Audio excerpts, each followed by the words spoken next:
A scream cracked the calm like a whip. "No, don't eat that." Everything stopped. Plates paused mid-air, conversations died, and a glass trembled in a startled hand. The midday sun hung heavy over the quaint terrace of the Tortoise Tree Bistro, where jazz floated lazily and cutlery clinked in quiet rhythm. But now silence reigned. All eyes turned to the center table, where an elderly man with presence and power sat beneath a woven parasol. He was moments away from tasting his first spoonful of steaming yam and pepper soup when the boy's cry shattered the atmosphere. That man was Elias Grant, age 74, a decorated Navy officer turned property tycoon. Elias was one of the oldest and most respected men in Newford, a coastal city known for its rich history, upscale promenades, and deep class divides. His voice was never raised, his decisions rarely questioned, and his aura drew quiet admiration. In a light gray linen suit and pressed white shirt, Elias looked every inch the legend the city believed him to be. Beside him sat his wife, Vanessa Grant, stunning in a pale ivory dress and heels that clicked like confidence. She was 40 years his junior, poised, composed, the very picture of elegance. Her fingers sparkled with diamonds that never asked for attention, but always received it. Her phone buzzed softly next to her wine glass. She didn't flinch. The cry came from a boy outside the low wrought iron fence that separated the bistro's chic diners from the bustling city sidewalk. He was thin, dark-skinned, with sharp eyes and a hoodie pulled halfway up even though the day was warm. One of his shoes was patched with duct tape, the other missing laces, held together with frayed twine. His name was Micah Jones, and he was 13. Micah lived in a half-collapsed shelter near Crosstown Park, not far from the train tracks where the rich didn't look. He hadn't seen his father in years, and his mother, a cleaner at a retirement home, had died when he was 11. Since then, Micah had drifted, sometimes crashing at youth shelters, sometimes sleeping under bridges. Most days were about finding food. His only family was the city's noise, the wind off the ocean, and the security guards who told him to move along. He knew the Tortoise Tree wasn't meant for kids like him. The smell of grilled sea bass and thyme butter usually kept him walking past, fast and invisible. But today, he had followed the scent of garlic, plantain, and roasting peppers too close. Close enough to see what no one else did. Vanessa had leaned into her designer handbag. Her manicured fingers brushed past a sleek wallet and a gold lipstick case, then pulled out something small, a transparent glass bottle with no label. She opened it with the elegance of someone who had done this before. Then, gently, without hesitation, she tilted her hand. A few clear drops spilled into the orange broth. She stirred the soup slowly, gracefully, like she was fixing her makeup. Her expression didn't change, but she leaned in and whispered across the table, her voice soft enough to escape most ears, but not Micah's. "After all the planning I've done, you won't ruin this." Micah stopped breathing. It was like a jolt. His body stiffened. His eyes blinked once, then locked back onto the bowl. It had to be poison. Why else would someone pour mystery liquid into someone else's food? He wanted to run, to disappear like he always did. Who would believe a street kid over a woman in pearls and silk? But he remembered something. A voice. Officer Rayburn, the only patrolman who didn't treat him like dirt. One night, under a street lamp, after giving him a sandwich and half a soda, Rayburn had said, "Real courage is doing the right thing when no one gives you a medal for it." Micah's stomach growled. He hadn't eaten since yesterday morning, but hunger wasn't louder than the warning in his gut. He looked at Elias's hand. It lifted the spoon. The old man smiled faintly at his wife, still scrolling through her phone. Micah couldn't wait. He shoved open the iron gate. It squeaked louder than he wanted. Heads turned. Diners frowned. A waiter gasped. He stepped up to the table, his voice shaking but loud enough to cut through everything. "No, don't eat that." Elias froze. The spoon stopped inches from his mouth. Vanessa looked up, her eyes narrowing into ice. "What did you just say?" she hissed. Micah swallowed hard. "Don't eat it. I saw her. She poured something in your soup. From a bottle." Gasps exploded across the terrace. Forks paused. Phones were lifted, recording quietly. Vanessa stood. Her smile never returned. "You liar," she snapped, voice louder now. "Who let this boy in? Where is security?" But Micah didn't back down. "She did it when you were checking." "Your phone," he said, pointing to the soup, then her handbag. "Clear bottle, no label, just check. Smell the soup." Elias's eyes moved slowly between the boy and his wife. Vanessa's face had gone pale. Her hands clenched the edge of the table. "Vanessa?" Elias said, his voice calm but low, like a wave about to crash. "She laughed too fast, too hard. Elias, come on. He's obviously some vagrant looking for attention, or maybe cash." "This is ridiculous." Micah shook his head. "I don't want your money. But if you eat that soup, you'll regret it. I swear." Something in his tone shifted the wind. It wasn't fear. It was certainty. Elias set the spoon down. The air felt heavy, like the world itself was waiting. The Mater D approached cautiously. "Sir, should I notify the authorities?" Vanessa turned to him, voice sharp. "Absolutely not. This is harassment." Elias didn't look away from Micah. "Yes," he said quietly. "Call them." Servers hurried off.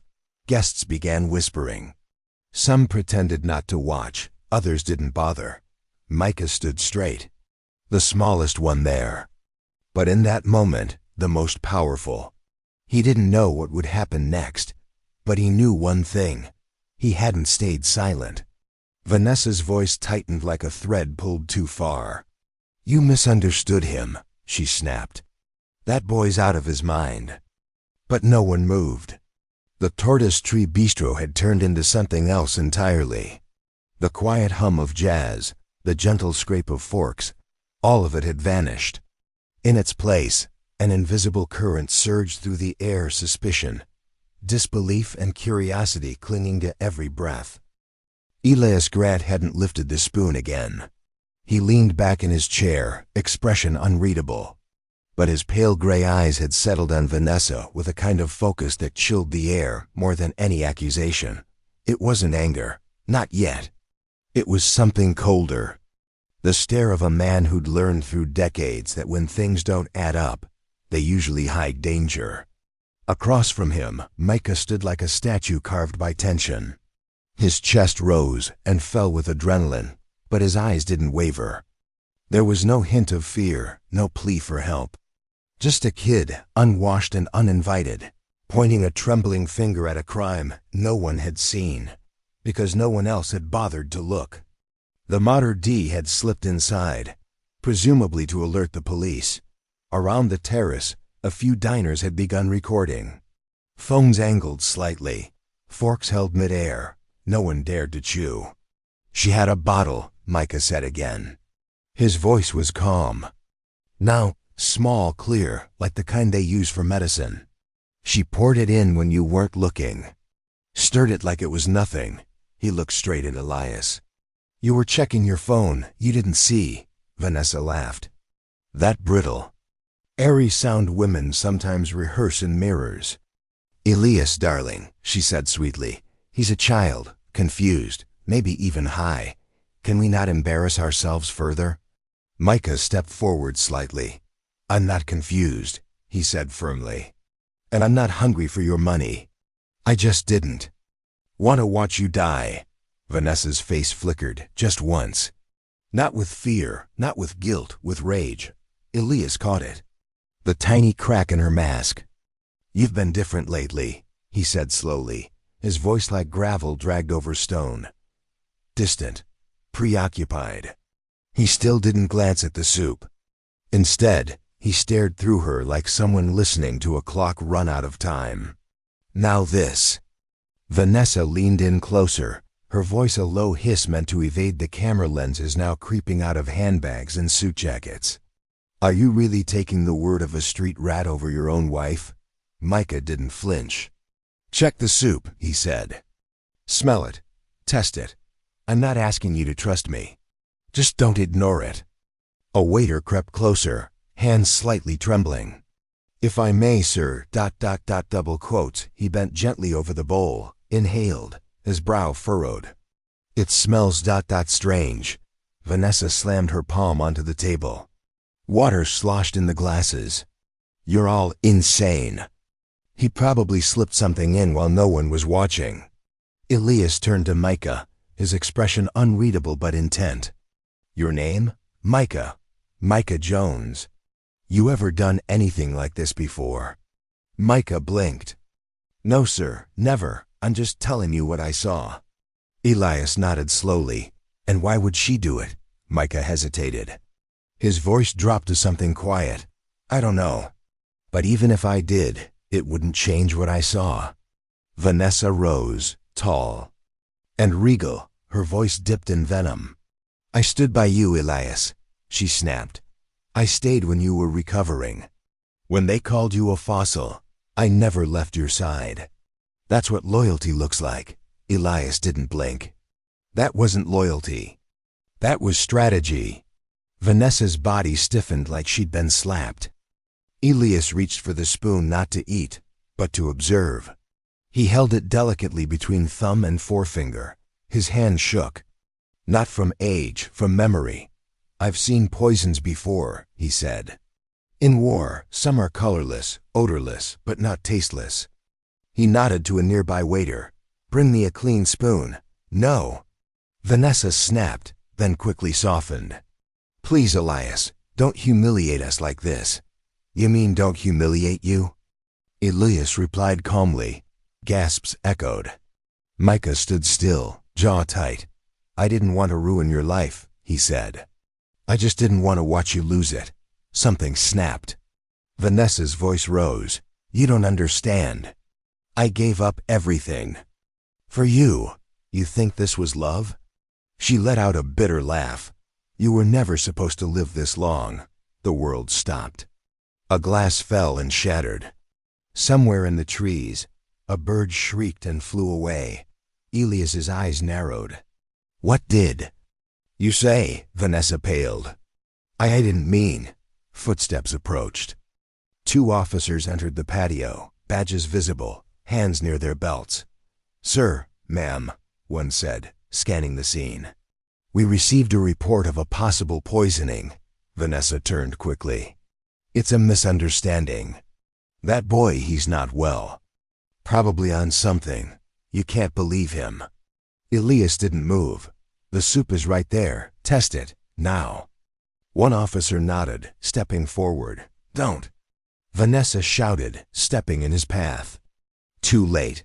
That single desperate word had already painted the truth.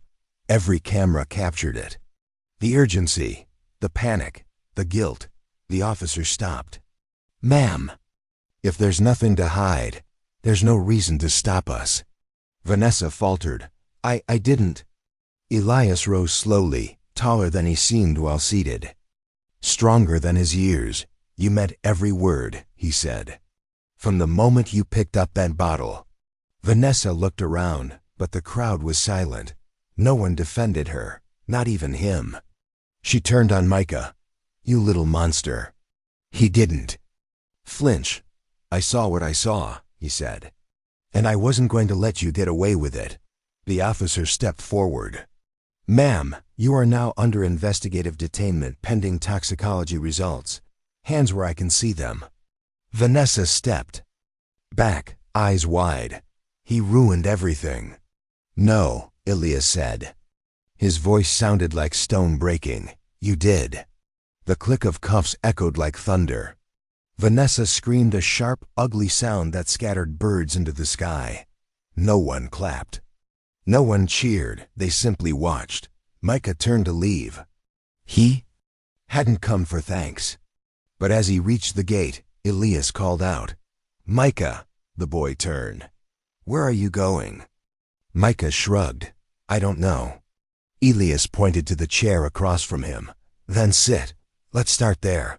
Micah hesitated. Then, quietly, he walked back and took the seat no one had ever offered him before. The silver cuffs shimmered on Vanessa's wrists as she was escorted away, searching the crowd for rescue. No one met her eyes. Elias didn't move. His fingers rested near the bowl untouched, still warm, but forever changed. Micah sat across from him, legs tight, spine straight. His world had cracked open, and now came the hard part, surviving. The truth you dared to speak aloud. One of the officers, a tall man with a lined face and calm eyes, turned to Elias. "We need to send the soup to the toxicology lab. There's a facility in Midtown that can run urgent analysis." Elias nodded once. "Do it. And make sure the chain of custody is recorded, every step." The officer carefully lifted the bowl and placed it into a secure foam-lined container that his partner had just brought out.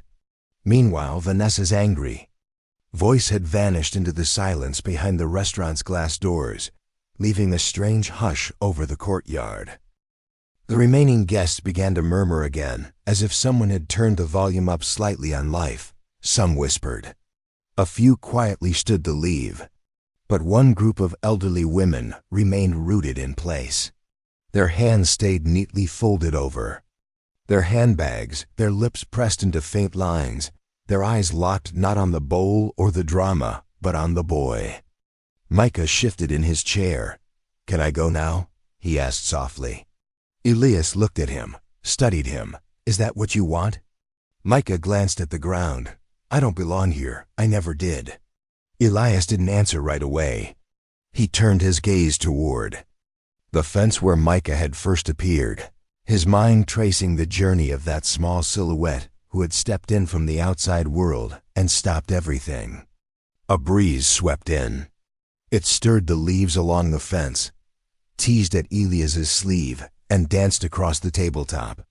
The stone fountain gurgled in the background, calm and unbothered, as though the world hadn't almost spun off its axis. Then, Elias leaned forward.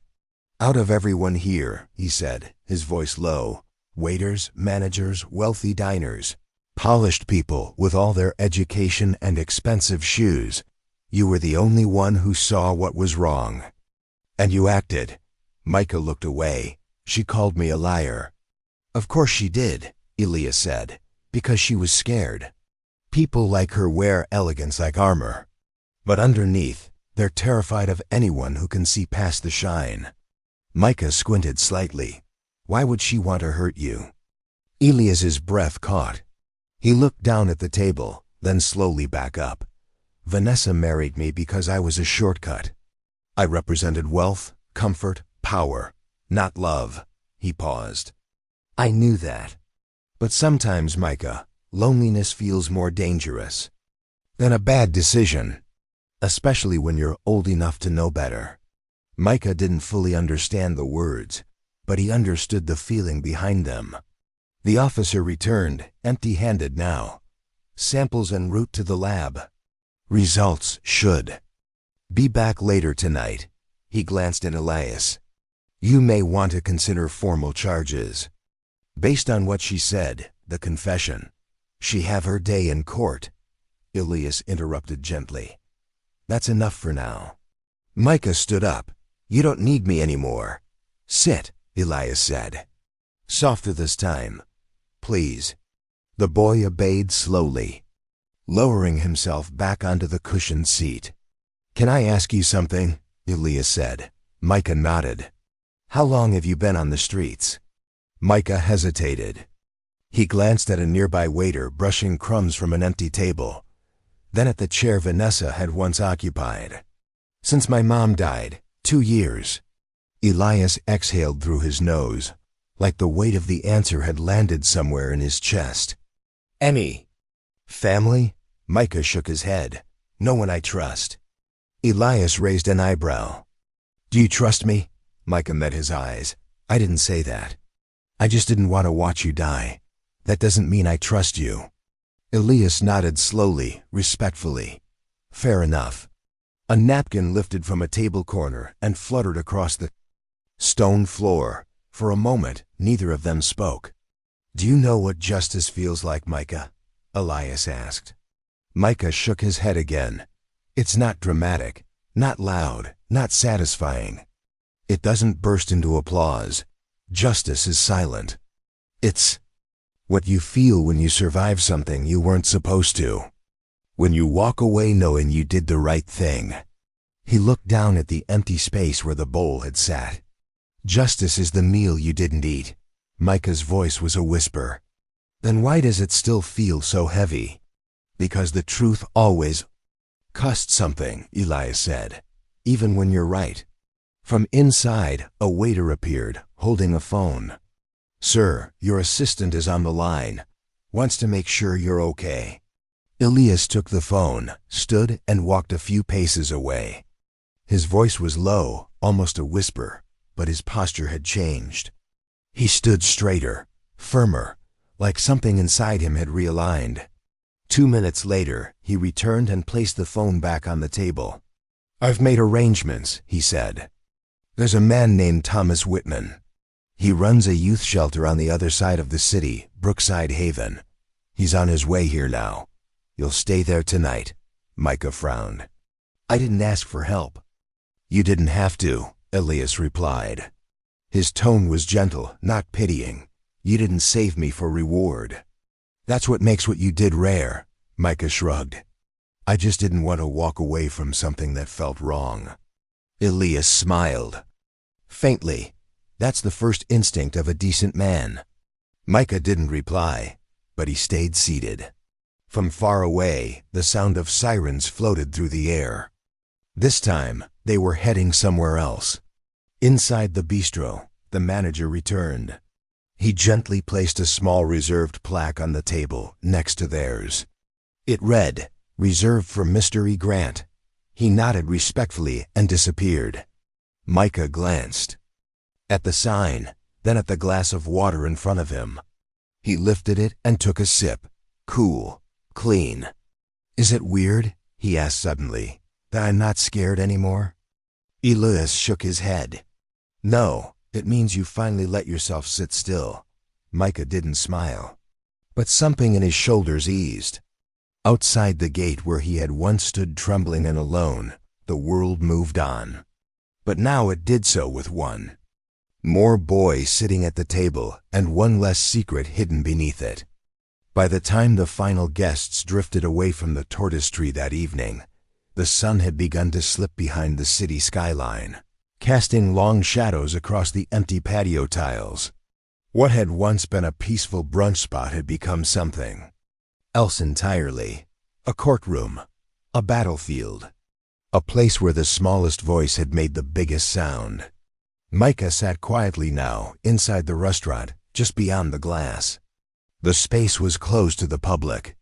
The air was warm and quiet. A plate of roasted chicken, green beans, and soft bread sat in front of him. He hadn't touched it. For years, hunger had driven him, but now, for some reason, he had no appetite. Across the room, Elias stood beside the fireplace, speaking in hushed tones to a broad-shouldered man in his 50s, dressed in a denim jacket and khaki pants. Thomas Whitman, the man who had promised to keep Micah safe. "No press, no spotlight," Thomas was saying. "Just meals, safety, maybe a therapist or two. If he wants school, we'll get him there." Elias nodded. "And if he wants more?" Thomas gave a small smile. "Then we make a way." The two men glanced at the boy. He sat still, elbows on the table, hands hanging loose, eyes staring into space, as if unsure if he belonged inside or was simply waiting to be sent back out. "He's got steel in him," Elias murmured. "Most men don't find that until they're much older." Thomas followed his gaze. "That's because most men never had to carry what he's already survived." The silence that followed wasn't awkward. It was full of knowing, the kind only people who'd lived through storms could share. And in that silence, a future began to take root. Then Elias walked over and sat beside Micah. He didn't speak. At first, he just looked down at the untouched plate of food between them. "Not hungry?" he asked. Micah gave a faint shrug. I don't know, just tired maybe. Elias didn't press. He leaned back, letting the firelight touch his hands, fingers. Spread slightly to soak in its warmth. When I was your age, Elias said quietly, I stole a can of peaches. Corner store in Milwaukee. Owner was a war vet. Caught me before I got to the door. I was scared out of my mind. Micah glanced at him, brow pulled into a question. You know. What he told me, Elias continued. First time you steal, you're hungry. Second time, you're angry. Third time, you're not stealing anymore. You're becoming. Micah looked away. I'm not becoming anything. Elias let the quiet sit between them. You already did. Just then, Thomas reappeared, voice calm and open. Hey kid, you ready? Got a clean bed waiting. No lights out rule tonight. Micah hesitated. His eyes flicked. Toward Elias. Am I in trouble? Elias shook his head. You're not in trouble. You're in transition. Micah stood slowly, his movements heavy from everything the day had carried. But just as he stepped away from the table, he stopped. He turned. Why'd you help me? You didn't have to. Elias answered without pause. Because you told the truth. When it cost you, you stood alone. I've been around power long enough to know how rare that is. Micah nodded once. No smile, but something in his face tight and guarded eased. As Thomas led him toward the door, Elias called his name one more time. Micah. The boy turned. Elias reached into his coat pocket and pulled out a small object. He stepped forward and placed it into Micah's open palm, a bronze coin. Worn and scratched, heavy, Micah studied it. What's this? Proof, Elias said, that you did something brave. When you're older and people try to tell you who you are, hold on to that. Let it remind you of the day you didn't flinch. Micah held the coin like it might vanish. Thanks. And then he was gone. The doors closed behind him. The fire crackled. Outside, the city let out a long breath. The kind that comes after something nearly breaks, but doesn't. That night, Elias sat alone at his smaller kitchen table, not the grand one in his marble dining room, but the quiet wooden one tucked by the window. The same table where he and his late wife once read the paper and drank strong coffee. On the counter sat a manila envelope. Inside, the lab report. Confirmed. A lethal dose of amabarbital. Tasteless. Odorless. Deadly. There would be lawyers, court dates, flashbulbs and microphones. But Elias wasn't thinking about that now. He was thinking about a boy with nothing who showed up and said everything that mattered. He reached for his phone, scrolled, found his assistant's number. Then he spoke slowly. Start the paperwork. I'm setting up a foundation. The Micah Jones Trust. Initial endowment. 10 million. Mission. Protect and elevate children no one sees. He paused before hitting send. Then he slipped his hand back into his pocket, pulled out a second bronze coin, placed it gently beside his water glass. The coin caught the light. A symbol. A weight. A truth. Justice hadn't come with fanfare. It had come on bare feet, wearing a hoodie, and it had spoken without trembling. By sunrise, the headlines were everywhere. Billionaire's wife charged. An alleged murder plot foiled by homeless teen. Images of Vanessa in handcuffs, defiant and hollow-eyed, covered TV screens, phones, and newspapers. Talk shows feasted. Social media raged. But the center of the storm, Micah Jones, remained. Silent. No interviews, no public statements, no spotlight chasing. He was at Brookside Haven, sleeping in a twin bed that didn't smell like rain, under a roof that didn't leak. For the first time in 2 years, he had a pillow that didn't need guarding. On the 4th morning, Elias arrived without announcement. No limo, no bodyguard. Just a navy sweatshirt, jeans, a small brown paper bag, and something wrapped under one arm. Thomas greeted him with a nod and walked him through the quiet halls, past rooms filled with laughter and cartoons. They found Micah alone in the art room. He sat near the window, sketching with a blunt pencil, focused, unhurried. Elias approached slowly. He didn't speak at first. Just watched the boy's hands. Strong hands, shaped by hardship, now steadied by peace. "What are you drawing?" Elias asked. Micah looked up. "I'm not sure yet." "Maybe a bridge." Elias smiled. "Bridges are good. They get people from where they are to where they need to be." He handed over the brown bag, turkey and cheddar, extra mustard. Micah blinked. "You remembered?" Elias nodded. "I've been forgetful lately. But not about things that matter." They sat in silence. The boy unwrapping the sandwich. The man watching light trace lines across the floor. Then Elias unwrapped the object under his arm, a black and white photo in a simple wooden frame. It showed a barefoot boy holding a kite made of newspaper in a field of golden grass. "That's me," Elias said. 1958, Wisconsin. My mother took it. We couldn't afford toys, so we made them. Micah stared at the picture. "You were poor?" "Very," Elias said. "Holes in the roof, empty cabinets. But my mother? She saw me. She listened." Micah looked down. "I barely remember mine." Elias leaned forward. "I know what it feels like to be invisible. Like the world just walks through you. But last week, you weren't invisible. You were the only one who saw the truth. And you chose to speak." Micah didn't answer. He didn't need to. Some truths are loud. Some truths are just enough. He just stared at the half-eaten sandwich in front of him like it was a riddle he wasn't sure how to solve. His fingers hovered near it, but he made no move. Something about the moment made food feel distant, like it belonged to someone else. Elias reached into the pocket of his coat and placed a small, worn object on the table. It clinked gently against the wood, the bronze coin. The same one he'd once carried through decades of war, business, and loss. "I want you to keep this," Elias said. His voice was steady but quiet. "Not because you saved my life, but because you reminded me what it means to live with honor." Micah ran his fingers over the surface, the texture rough with age. "It's heavy," he said. "It should be," Elias replied. "It's not just metal, it's every moment that led up to it. Every decision, every cost." Micah finally looked up. "Why are you really here?" Elias didn't hesitate. "To tell you I'm not done helping you, and I'm not doing it out of guilt or pity." He leaned forward, tapping the table gently for emphasis.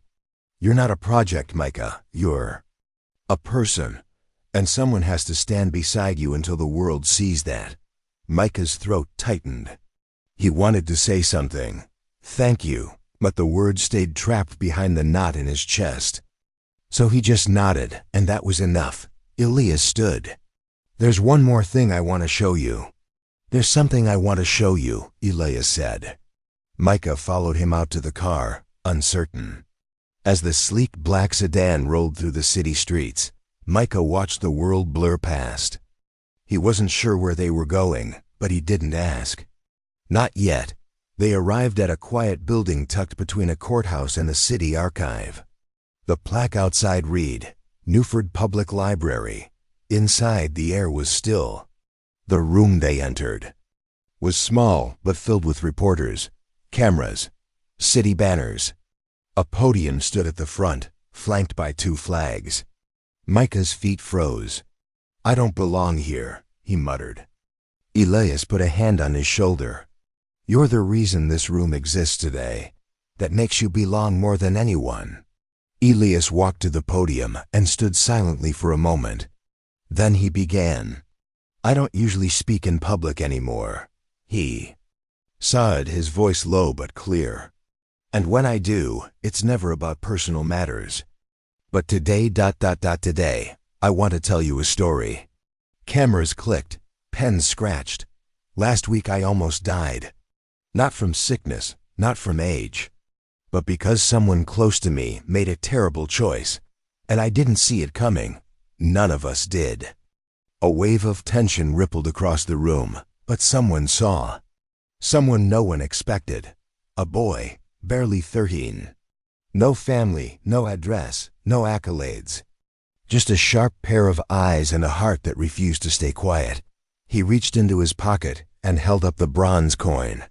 This is my Navy Challenge coin. I've carried it since I was a young man, through combat, through boardrooms, through grief, and last week I gave it away for the first time in my life. He looked at the back of the room, where Micah stood near the doorway, trying not to be seen. Because last week, someone earned it. Reporters leaned forward. Today, I'm announcing the creation of the Micah Jones Foundation. A $10 million trust that will protect, support, and uplift children like Micah kids who live between the cracks. Kids with courage, even when the world doesn't ask them to be brave. He stepped back from the podium. Justice isn't loud, Elias said.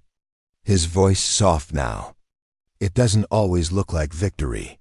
But when it shows up, it stands tall, and it doesn't flinch. Micah stood motionless as the room burst into a wave of camera flashes and questions. But Elias didn't answer them. He just turned and walked off stage. That evening, as the speech replayed on news networks across the city, Micah sat at the small table in his apartment. A place that now held more than food and shelter. It held beginnings. He looked at the magnet on the fridge. It read, "It's not where you come from, it's where you're going." For the first time, Micah allowed himself to believe it might be true. Outside, the sky was bleeding orange into purple. Streetlights buzzed to life. The city moved on like it always did, but something about the noise felt different now, distant, like it wasn't pressing up against his life anymore. The doorbell rang. Micah stood slowly. He still checked the peephole a habit, not fear, and opened the door cautiously. Elias stood there, arms full of 2 paper bags and a crooked smile on his face. "Told you I'd stop by." Micah stepped back to let him in. "You didn't have to." Elias set the bags on the counter. "People who matter shouldn't have to do everything alone." Micah didn't reply. He watched as Elias pulled out soup cans, bread, some bananas, and a carton of milk. All ordinary things, all treasures. Elias glanced at the shelf, at the coin. "You keeping that close?" Micah nodded. "You should. That coin's got more history in it than most people have in their whole lives." They sat down at the small table. Elias ladled soup into 2 mismatched bowls.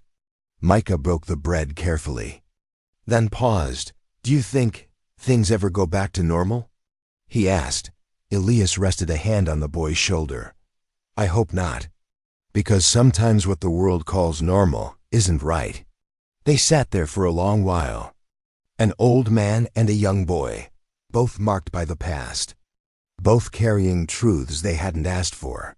But for the first time, they shared something weightier than scars, respect, and in that quiet corner of a place most people would never see, Micah began to believe something he never had before, that maybe, just maybe, his story wasn't ending. It was only just beginning. Sometimes the smallest voice carries the greatest truth. Micah didn't have money, power, or protection, but he had courage. In a world that often ignores the unheard, standing up for what's right can change everything, not just for others, but for yourself too. If this story moved you, don't forget to like, subscribe, and hit the bell icon so you never miss another powerful tale.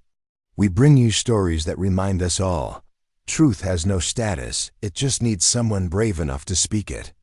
Until next time, stay kind, stay strong, stay true.